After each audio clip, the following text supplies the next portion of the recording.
I'm Douglas Williams, and I've always lived in West Cornwall. From here, on high, flat-topped Trencrom Hill, capped by an ancient fortress, is a seagull's eye view of our peninsula. On one side, Mounts Bay and St. Michael's glorious mount. On the other, St. Ives Bay and Hale. In my work as a journalist, and with my interest in the history and traditions of this land, I've come to know and love the individual beaches and coves, the gardens and moorlands, the villages, and the peaceful Cornish lanes. The sea is master. It is all around us. And the beauty of this tip of England has been enriched and strengthened by these sweeping Atlantic waters, with their ever-changing moods and vibrant colours. Little wonder that our visitors feel they are in a different country, Cornwall's island kingdom. Penzance, the Cornish name means holy headland, grew from a small fishing village. Today it is the centre of our district, a delightful market town. A magnificent promenade overlooks Mounts Bay, and there is a busy working harbour. Yet it retains an old world style, with its many charming locally owned shops and tucked away treasures. There are echoes of pirates and smugglers in Chapel Street, which winds its way from the quayside to the town centre, as it has done for centuries.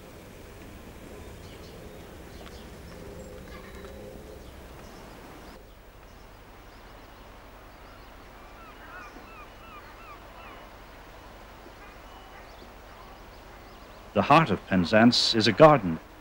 Within a stone's throw of the busy shopping area are these open, spacious marble gardens full of gorgeous warmth and colour.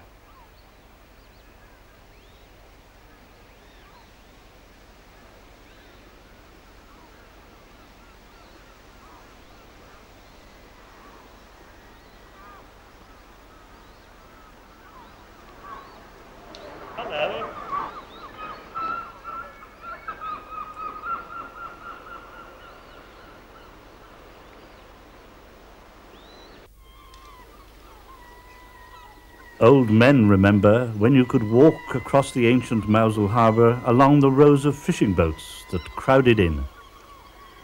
It was then the busiest port in the bay. Today it is a very popular holiday village, full of character and tradition.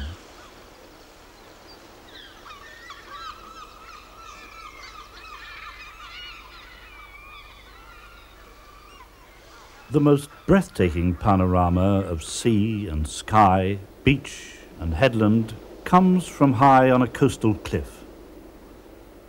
Looking down on the white sands and turquoise waters of Pedney Vounder and Porthcurno beyond are the remains of a 2,000-year-old cliff castle, Treen Dinas. Here stands 80-ton Logan Rock, celebrated for its ancient rocking tradition, but dislodged by a young naval officer, Lieutenant Goldsmith, over 150 years ago.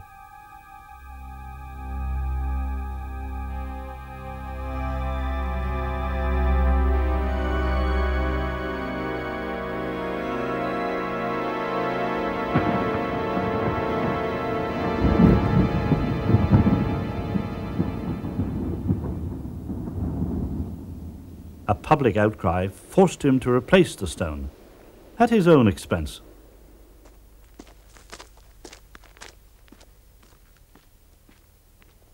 Suddenly, the footpaths become gateways that open onto the most exciting views in Europe. And wherever you wander here, history and legend are linked with fact and fable. The Celtic saints came marching, sailing, and floating in during the 6th century. Some of their holy wells remain, such as this one at St. Leven.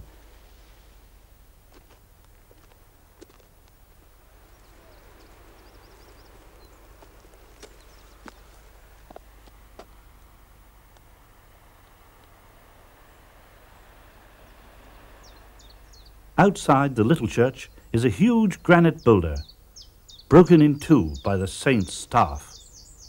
He prophesied, "When, with panniers astride, a packhorse can ride through St. Leven's Stone, the world will be done. The gap is said to be widening, but ever so slowly." That first view of Sennen Cove as you come down the steep hill is breathtaking. There are the golden sands and magnificent sailing, canoeing and surfing seas in this green cliffside setting.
There have been few changes down the years at the charming Penberth Cove, with its own spirit of friendliness and continuity.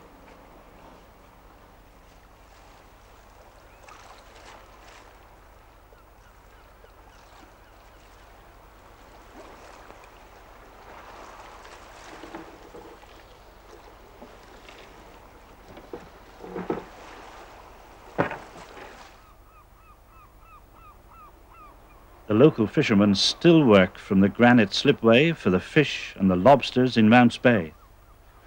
Richard Matthews, who has lived in the cove all his life, brings in his catch on board the Kellinmore and cleans it in the stream near his home.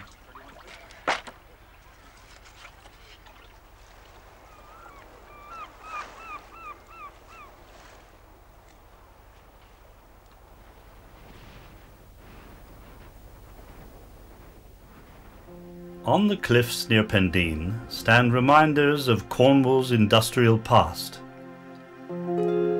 After 2,000 years of mining in St. Just and Pendeen, the last working mine, Giver, came to a standstill in 1990.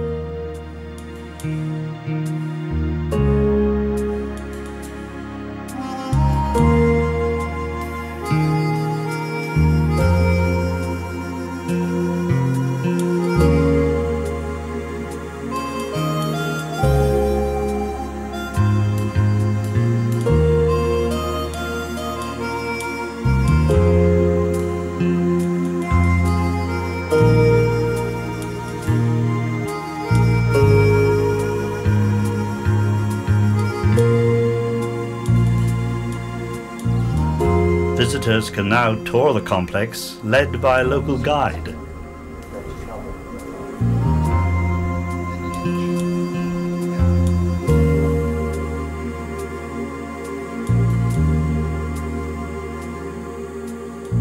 The nearby Levant engine house has been renovated by the National Trust. A dedicated team of volunteers from the Trevithick Society has restored the original steam engine.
The narrow lanes are an adventure. Here, just a short distance from the busy beaches, you can walk along in your own private world.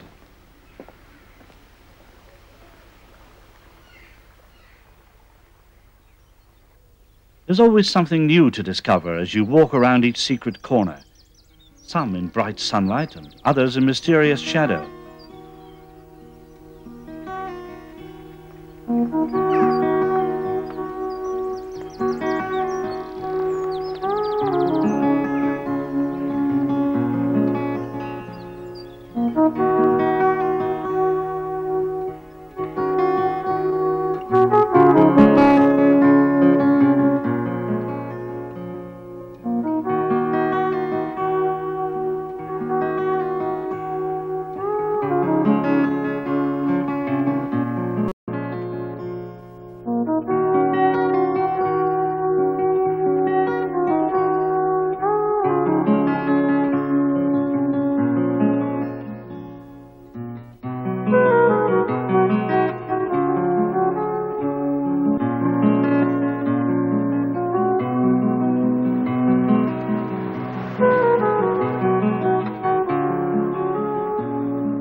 St. Michael's Mount is a favourite National Trust attraction.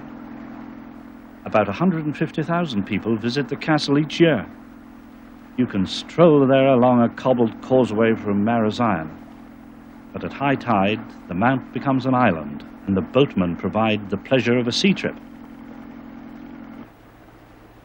Harbour Master Frank O'Donnell ferried me there on a lovely summer morning.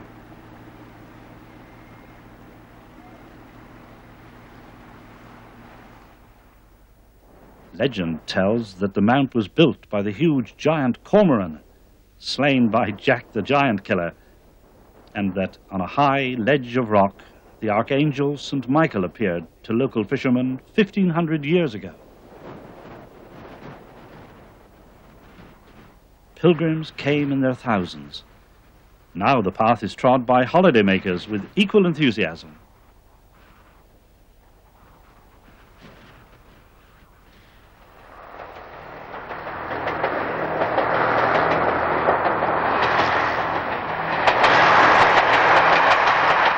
If you want the most view of St. Ives, then travel by train along the coast from St. Erth or Lelant, and be bewitched by the panorama of this wonderful bay. Then you can revel in the view of the many glorious beaches of Hale, Carbis Bay and St. Ives. There's even one in the centre of St. Ives Harbour.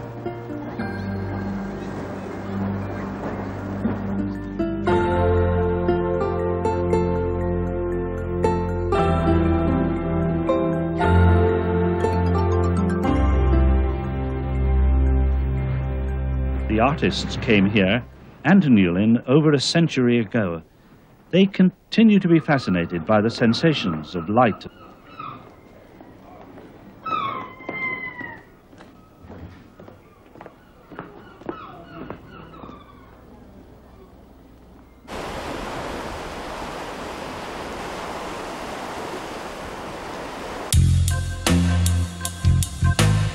The works of many leading artists can be seen in the Tate Gallery overlooking Porthmeor Beach, including this spectacular stained glass window by Patrick Heron.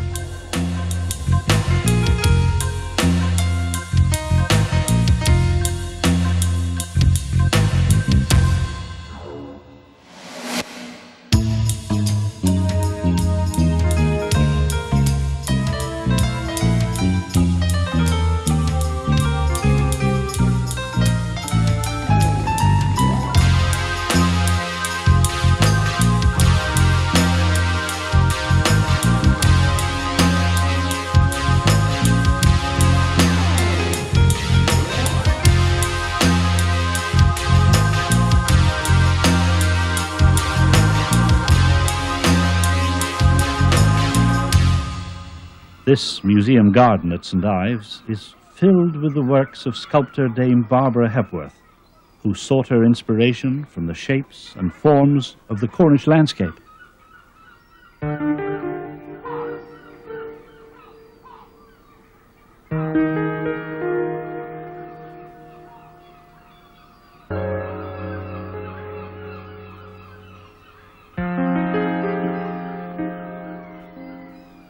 From sculpture to Cornish antiquities. This holds stone, the Mennen Tall on the Madron moorland, is big enough to climb through. They say it will miraculously cure your backache. Lanyon Quoit, a three-legged giant, is a splendid example of a 4,000-year-old Penwith tomb, and there are many places where religious ceremonies were held centuries ago.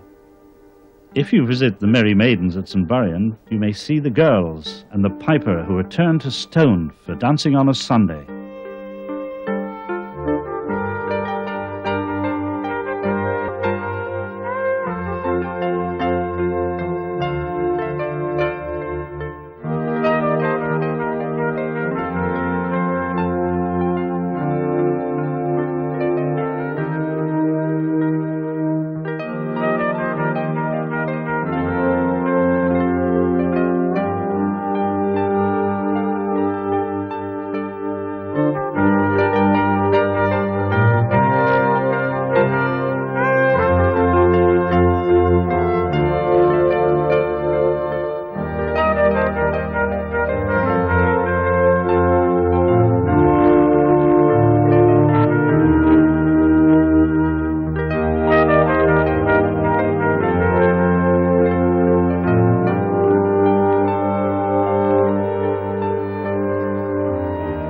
Walks and the coastal paths have excitement as well as grandeur. Every day is new with a dramatic range and moods. Whatever the time of year, there's something fresh to see.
Land's End is the best-loved landmark in England.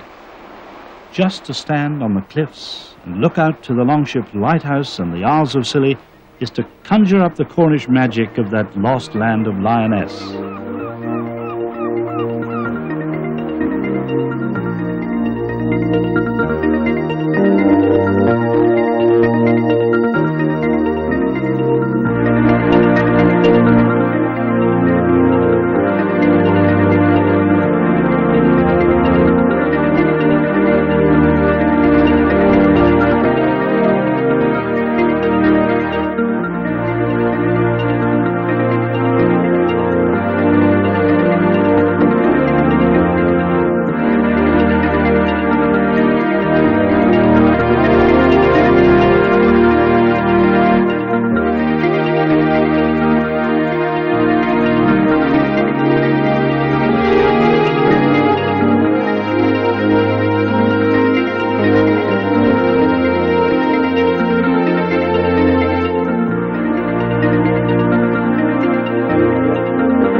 Those majestic cliffs of Gurnard's Head and Sennen, right along the north coast, are unequalled in Europe.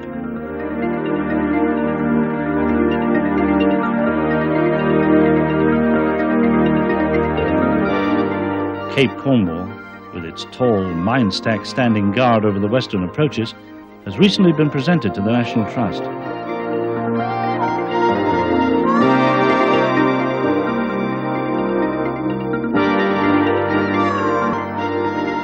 The engine houses of Poldark, precariously perched on the cliff edge, tell more of the great industrial history and the lives of the tinners who worked here.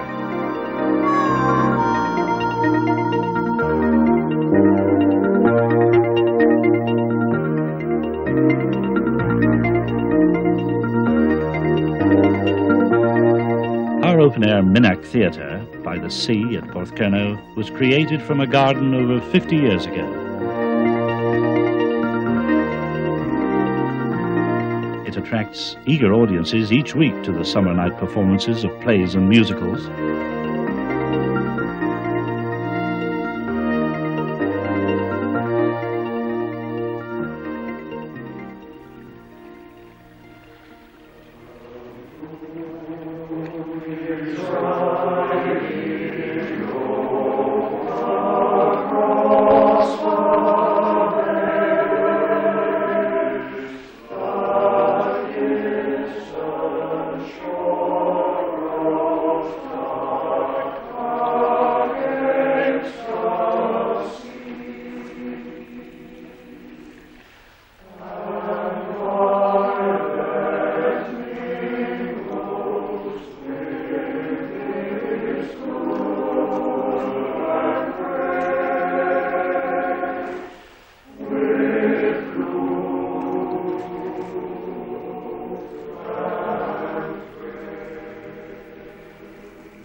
This is the West Cornwall experience. The best beaches and the most spectacular 50 miles of coastline in Britain. You can still walk for miles and see hardly a soul. You can feel the magic all around you, as clear and deep as the ever-present sea.